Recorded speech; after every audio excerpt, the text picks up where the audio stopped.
شما کمرت درد میگیره. ما کارو میکنیم بعد میریم. ما عادت داریم. ما عادت داریم. این طرف بلند، این طرف بلند، این طرف بلند.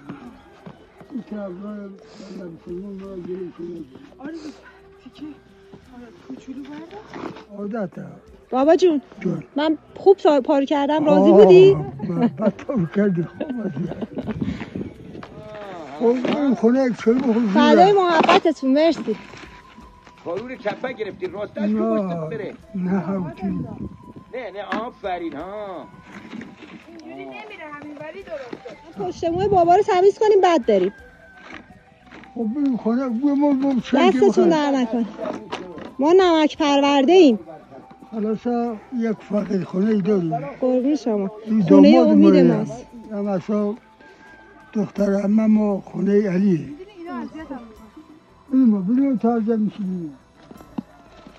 ما بیکار ما نه بابا کمر خانه. نه ما این ناره ما تازه ما برای جدن باختیم. چون جدن حالا میامده. کادون از اینجا بود از اینجا بود. کادون بود اون؟ آره یعنی کادون کادون شد. این اسپان در اون خونه ما بله. سیمان هم را اگر بله اونو نمیتونی بندازی. فکر کنم چون سیمانه سخته. سیمان هم راحتی.